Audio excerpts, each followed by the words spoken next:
YouTube சேனலுக்கு உங்களே வரவேற்கிறேன். இன்றைக்கி நான் வெந்தயக்களி பண்ண போகிறேன். அந்த வெந்தயக்களிக்கு என்னென்ன பொருள் தேவையானன்றதை பார்த்துருவோம். நான் இந்த ஆலாக்கில் 150 புழுங்கரிசி எடுத்துக்கிட்டேன், 2.5 ஸ்பூனு உளுந்து எடுத்துக்கிட்டேன், 1.5 ஸ்பூனு வெந்தயம் எடுத்துக்கிட்டேன். இதை 1 மணி நேரம் ஊற வச்சிடணும். அடுத்தது பார்த்திங்கன்னா பாகு வெல்லை உடச்சி கிண்ணத்தில் வச்சுக்கணும். இதுக்கு தேவையானது நல்லெண்ணெய். இது எப்படி செய்யலான்றதை நான் காட்டுறேன், வாங்க பார்க்கலாம். அரிசி பூ எல்லாமே கலந்து போட்டிருக்கேன். இதுக்கு 1 டம்ளர் தண்ணி போட்டுக்கணும். போட்டுட்டு அரைச்சிட்டு அதுக்கு எப்படின்னு காட்டுறேன் பாருங்கள். வச்சுட்டேன். இது பார்த்தீங்கன்னா 1 டம்ளர் தண்ணி, 1.5 டம்ளர் தண்ணி நான் ஊற்றிருக்கேன்.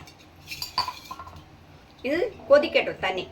இந்த மாதிரி தோசை மாவு பதத்துக்கு அரைச்சி வச்சுக்கணும். எப்படி இருக்குது பாருங்கள். ஃபுல்லாக தோசை மாவு பதத்துக்கு அரைச்சி வச்சுருக்கேன். நான் 1 டம்ளர் ஊற்றி அரைச்சிட்டு 1/4 டம்ளரும் தண்ணி ஊற்றணும். 1/4 டம்ளர் தண்ணி ஊற்றினேன். இப்போ கொதிக்குது. இப்போ மாவு போட்டு கிண்டணும்.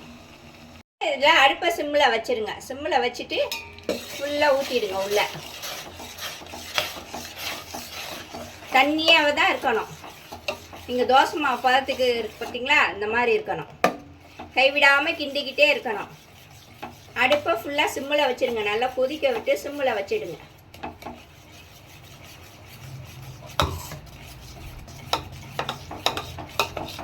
நல்லா திக்காயிடும்.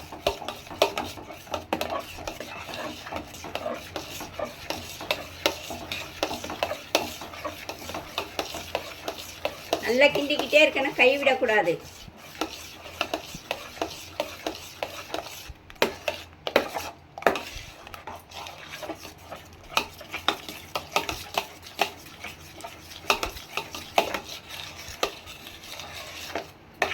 ஃபுல்லாக கிண்டிக்கிட்டே இருக்கணும்.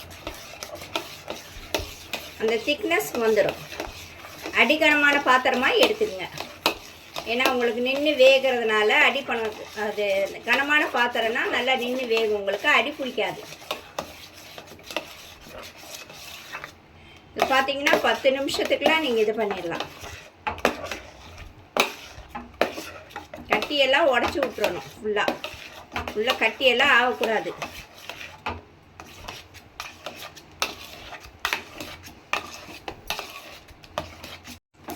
இங்கே பாருங்கள், அடி பிடிக்கவே கூடாது. அடி பிடிக்காமல் அடியில் பாருங்கள் எப்படி இருக்குது பாருங்கள். ஃபுல்லாக அடியே பிடிக்கக்கூடாது. சிம்மில் வச்சு தான் கிண்டணும். உங்களுக்கு கிண்ட நல்லா திக்னஸ் வந்துடும். இந்த மாதிரி எடுத்து கொட்டுற மாதிரி வரணும். இது எப்படி பதம் பார்க்குறதுன்றதை நான் காட்டுறேன் பாருங்கள். கையெடுக்காமல் கிண்டிக்கிட்டே இருக்கணும். இப்போ இந்த மாதிரி வச்சு பார்க்கணும். வச்சு பார்க்குறப்ப லைட்டாக கையில் ஒட்டுது பாருங்கள். அப்போ இன்னும் கொஞ்சம் கையை தண்ணியில் நினச்சிக்குங்க. நினச்சிட்டு இப்படி தொட்டு பாருங்கள். ஒட்டக்கூடாது. கையில் ஒட்டாமல் இருந்துச்சுன்னா வெந்ததுன்னு அர்த்தம். கையில் ஒட்டுச்சுன்னா இன்னும் வேகலைன்னு அர்த்தம். 2 கிண்டு கிண்டிடுங்க. கிண்டிட்டிங்கன்னா இந்த மாதிரி எடுத்து போடுறதுக்கு வரும். இந்த பாருங்கள், அடியில் எதுவுமே பிடிக்கக்கூடாது. நீங்கள் கொட்டினா எல்லாமே அப்படியே கொட்டுற மாதிரி இருக்கணும். இதுதான் பதம். இது துளியுண்டு உப்பு போடணும். ஏன்னா வெல்லம் தொட்டு சாப்பிட்றதுக்காக கொஞ்சம் உப்பு போட்டால் தான் அதோட டேஸ்ட்டு. நீங்கள் ஒரு 1/4 ஸ்பூன் உப்பு போடுங்க. அதுக்கு மேலே போடாதீங்க. போட்டுட்டு நல்லா கிண்டிடுங்க. நம்மளுக்கு டேஸ்ட்டு தெரியணுன்றதுக்காக தான். இனிப்பு நல்லா தெரியும். அதனால் உப்பு போட்டு கலக்கிட்டு, ஏன்னா வெல்லம் நல்லெண்ணெய் வச்சு தான் தொட்டு சாப்பிட போகிறோம். இப்போ நான் அடுப்பை ஆஃப் பண்ணிடுறேன்.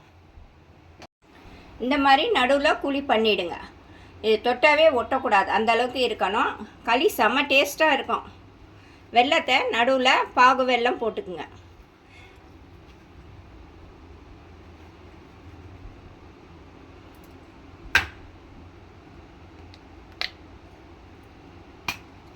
இதில் நல்லெண்ணெய் ஊற்றிடணும்.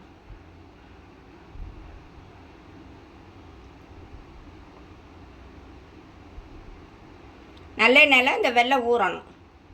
ஊறி தொட்டு சாப்பிட்டீங்கன்னா செம்ம டேஸ்ட்டாக இருக்கும். இது நல்லா ஊற வச்சுட்டு இப்படி எடுத்து இப்படி தொட்டு சாப்பிட்டீங்கன்னா அதோட டேஸ்ட்டே தனி. பிடிச்சிருந்தா லைக் பண்ணுங்கள், சப்ஸ்கிரைப் பண்ணுங்கள், பெல் பட்டனை தட்டுங்க. இது ரொம்ப உடம்புக்கு நல்லது. இது சாப்பிட்டு பார்த்துட்டு எப்படி இருக்குன்றதை எனக்கு சொல்லுங்கள். ஓகே, தேங்க்யூ, பாய்.